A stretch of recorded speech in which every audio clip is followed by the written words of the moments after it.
A relatora, que é do Maranhão, já acusou o senhor aqui de uma omissão dolosa. Parlamentares da base do Lula aqui do Maranhão já disseram que o senhor foi ingênuo, que o senhor foi incompetente, uma série de outros adjetivos. Eu pergunto para o senhor tem algum problema pessoal com o ministro Flávio Dino? Deputado, eu não tenho. O senhor entende que está sendo responsabilizado para aliviar o lado do ministro Flávio Dino? Senador, não posso responder isso para o senhor porque não existe fundamento para dizer sim ou não. E fica comigo até o final, porque o vídeo de hoje está imperdível. Vamos trazer uma notícia para vocês que vai deixar todos apoiadores do ex-presidente Bolsonaro, chocados, porque o PT está querendo fazer em 2026. E mais, ainda vamos trazer uma declaração de Hamilton Mourão. Ele resolveu quebrar o silêncio diante dessa situação que está acontecendo no nosso Brasil. E as declarações são fortíssimas. E também vamos trazer o filho do ex-presidente Bolsonaro, Flávio Bolsonaro. O senador ficou frente a frente com o general de Lula. E aí o bicho pegou. Ele mandou a verdade e falou na cara do general tudo que muitas pessoas estão engasgadas querendo falar. Mas Flávio Bolsonaro, conhecido por não ter papas na língua,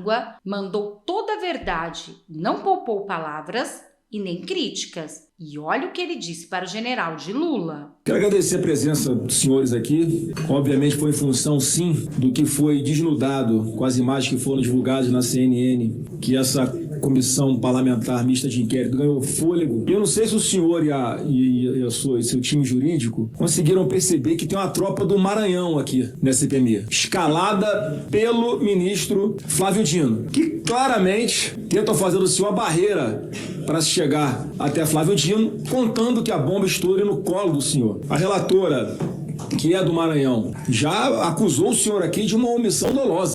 Parlamentares da base do Lula aqui do Maranhão já disseram que o senhor foi ingênuo, que o senhor foi incompetente, uma série de outros adjetivos. Eu pergunto para o senhor tem algum problema pessoal com o ministro Flávio Dino? Deputado, eu não tenho. O senhor entende que está sendo responsabilizado para aliviar o lado do ministro Flávio Dino? Senador, não posso responder isso para o senhor porque não existe fundamento para dizer sim ou não. Em depoimento do senhor à Polícia Federal, no dia 21 de abril, o senhor declarou o seguinte, que deixa registrado que o acompanhamento dos movimentos são de atribuição do Ministério da Justiça, Secretaria de Segurança Pública e Ministério da Defesa. O senhor confirma que o Ministério da Justiça tem atribuição de acompanhar esses movimentos potencialmente violentos? O decreto 11.777, de 24 de agosto, prescreve ali a política nacional de inteligência.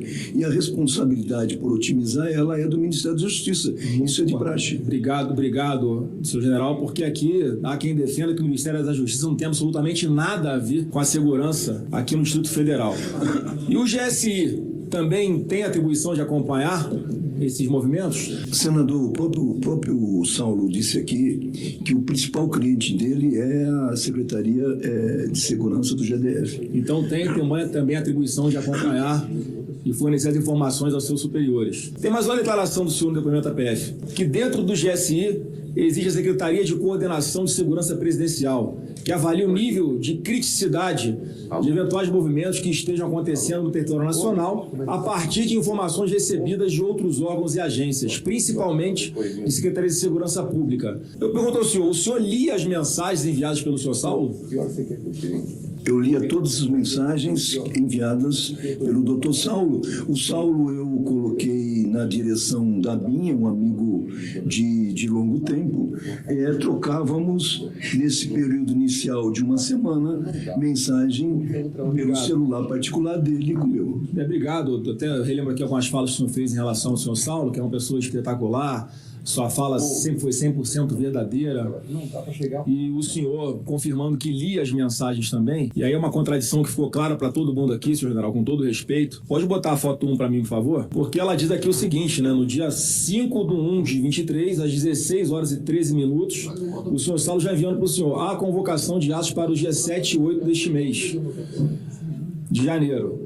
Estes atos seriam em frente ao Congresso. Isso, então, dia 5 era uma quinta-feira, não é isso? Dia 6 que é sexta-feira, às 19h40, a outro alerta da ABIN enviado pelo senhor Saulo, ao celular do senhor. Há risco de ações violentas contra edifícios públicos. Intenção manifesta de invadir o Congresso Nacional. Outros edifícios na esplanada dos ministérios poderiam ser alvo de ações violentas. E o senhor não interagia com o senhor Saulo pelo WhatsApp? Eu interagia, mas especificamente sobre essas mensagens que o senhor está nos dizendo, eu não me lembro. Ah, o senhor não se lembra, mas o senhor respondeu. Bota a próxima foto aí, por favor.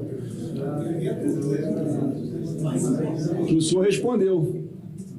Essa frase ficou muito marcada aqui na CPMI, porque às 8h56 do domingo, já do dia 8, o senhor já sabia que teriam problemas e não fez absolutamente nada. O senhor fala aqui que acionou o plano escudo, mas temos aqui os relatos de outras CPIs, de depoimentos na Polícia Federal, dizendo que o senhor não acionou o plano escudo. E aí, em função disso, eu fiz uma conta aqui, que dei o intervalo entre o tempo do primeiro alerta que o senhor recebeu sobre ações violentas até a invasão da barreira de contenção, às 14h46 do dia 8 de janeiro, passaram-se exatas 43 horas e 6 minutos sem que o órgão de inteligência, vinculado diretamente ao presidente da República, tivesse tomado as providências que lhe cabiam, inclusive dentro do plano escudo. Como o senhor mesmo relatou, ao chegar à sede do Palácio do Planalto, constatou que não havia sido acionado ainda, já na parte da tarde.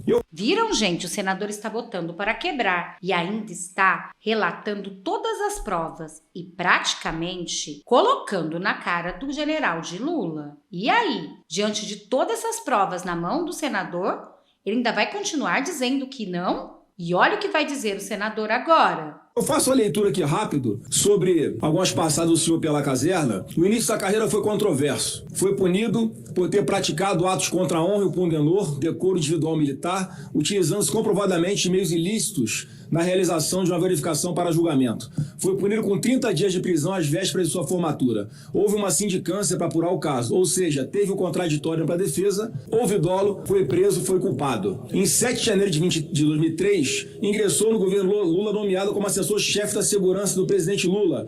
Era o chefe da segurança que atuava no âmbito do Gabinete de Segurança Institucional, já o GSI. Naquele momento, iniciou-se uma longa jornada de militante do PT. Após mais de 3 anos servindo com subserviência a Lula, foi promovido a general ainda nesta função. Foi uma quebra de paradigmas, pois fontes militares acreditam que sua ascensão hierárquica pelo fato de estar ao lado de Lula. Daí veio a alcunha general do Lula. Foi uma quebra de paradigmas para o exército, porque o general carregava a pasta, servia café, era xingado e acendia o cigarro do presidente. Mas alguém que tinha desonrado o pundonor militar, sendo punido com 30 dias de prisão, carregar a pasta, acender cigarro, servir café, não deveria ser motivo para promoção. Com a promoção, foi exonerado da antiga função, sendo alçado ao cargo de assessor-chefe de assessoria especial do Gabinete de Segurança Institucional da Presidência, o que, na verdade, foi apenas um aumento de salário, passando na época ao DS6, desempenhando as mesmas funções com a mesma subserviência na segurança do Lula. Sem colocar os pés em um quartel e não ter comandado um pelotão de faxina, e após mais de 7 anos militando pelo PT, foi promovido pela ex-presidente Dilma ao posto de general de divisão pelos excelentes serviços prestados ao PT. Em 8 anos servindo ao PT e ter tido 2 promoções a general, necessitando retornar pelo menos por 2 anos ao Exército, foi exonerado da função que exercia junto ao PT e recebeu o comando de uma região militar em Salvador, para criar condições de promovê-lo a general de Exército. O pupilo aderiu tantos às carapaças do PT que exatamente 1 ano após ter sido nomeado comandante da região militar, mais PT que Exército, envolveu-se uma polêmica, confraternizando e chorando com grevistas que ele deveria negociar. Sua atuação foi tão esdrúxula que nem o PT nem o Exército contemporizaram. Foi exonerado em julho daquele ano, não completando os 2 anos normais do comando do Exército, sendo nomeado para a função de escanteio, como punição pelos péssimos serviços prestados ao Exército Brasileiro. Com o desastre de sua atuação, como comandante do quartel do Exército, ficou perambulando em funções do Exército com sua desastrosa atuação no Exército. Nem o presidente Lula quis promovê-lo. Com uma história de cobertura por ter atingido o tempo máximo de permanência no posto, não foi promovido e colocado na reserva compulsoriamente. Como o general do Lula já apresentava uma forte ideologia pelo PT, retornou ao Palácio do Planalto, agora como assessor especial da Secretaria de Assuntos Estratégicos. Logo em seguida foi para a reserva remunerada do Exército Brasileiro e hoje está aqui como ex-ministro do GSI do Lula, uma história muito próxima do PT. Para concluir, presidente, eu só quero lembrar aqui, fazer uma leitura rápida, foi anexada ao inquérito onde o senhor se tornou investigado há poucos dias uma representação com o seguinte teor após o Ministério Público Federal opinar pelo envio dela à Polícia Federal por conexão com as investigações. A acusação dizia o seguinte: Gonçalves Dias se omitiu do seu dever de adotar a providência necessária para a salvaguarda e a proteção do Palácio do Planalto. A bem da verdade, o ex-ministro atuou de maneira condescendente com os atos de vandalismo e de depredação do patrimônio público. Dessa forma, tem-se que, à época, ministro-chefe do GSI, Gonçalves Dias, deixou de praticar individualmente ato de ofício para satisfazer interesse pessoal, consistente no desejo de promover uma maior perturbação da ordem pública pela depredação das instalações do Palácio do Planalto, a fim de favorecer o discurso e as futuras medidas que o governo federal pudesse adotar, tal como foi a justificativa para a decretação da intervenção federal na segurança pública da capital federal. Para concluir, Não sem razão, o senhor está sendo acusado dos crimes como prevaricação e fraude de documentos públicos.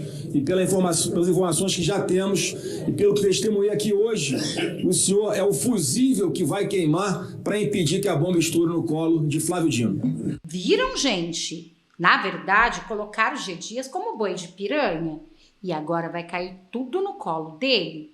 Foi como disse o senador, além dessa ficha extensa dele e sempre ali do lado do PT, ainda agora ele está protegendo de alguma maneira o ministro Flávio Dino, porque tudo vai cair na conta dele. E vocês, o que acharam dessas declarações? Deixa aqui nos comentários. E agora, olha essa notícia que eu vou trazer para vocês. É gravíssimo. Segundo a Pleno News, Mourão fez o L, agora aguenta o desastre, disse o senador Hamilton Mourão. Agora, olha por que ele disse isso e vejam quão grave é isso que está acontecendo no nosso Brasil. Segundo a Pleno News, governo Lula amargou o segundo pior resultado econômico para o mês de julho em toda a história. Após a divulgação do desastroso resultado econômico do governo nesta quarta-feira, dia 30, com um déficit primário de 35.933 bilhões em julho, amargando a segunda pior resultado para o mês em toda a história do país. O senador Hamilton Mourão, do Republicano, usou suas redes sociais para comparar os dados econômicos da gestão do ex-presidente Jair Bolsonaro, a qual ele foi vice-presidente, e do atual governo do presidente Lula. Aspas, em julho de 2022, com Bolsonaro, o governo teve um superávit de 19,7 bilhões. Mas em julho de 2023, com Lula, o governo teve um déficit de 35,9 bilhões. No acumulado do ano, o déficit é de 78,24 bilhões. Enquanto o ano passado tínhamos o superávit de 78,79 bilhões, disse o general. E em meio ao transtorno econômico produzido pelo atual governo, Mourão não perdeu a oportunidade de debochar de Lula e seus apoiadores. Aspas, fez o L, agora aguenta o desastre. Fecham aspas. Realmente, né, gente? É muito grave isso que está acontecendo no nosso Brasil, no governo de Lula. Olha quantas dívidas acumuladas no governo em tão poucos meses. E olha agora essa notícia que eu vou trazer para vocês diretamente do Terra Brasil Notícias, que vai deixar vocês chocados. Resolução do PT defende reeleição de Lula e manda recados a Zanin e Rui Costa. A resolução do PT relativa à última reunião no Diretório Nacional do partido realizada na segunda-feira, dia 28, defende explicitamente que o presidente Luiz Inácio Lula da Silva do PT concorra à reeleição e distribui recados ao ministro do Supremo Tribunal Federal, Cristiano Zanin, e o ministro da Casa Civil, Rui Costa. O tema central da reunião do diretório foram as eleições municipais do ano que vem, mas no fim das contas,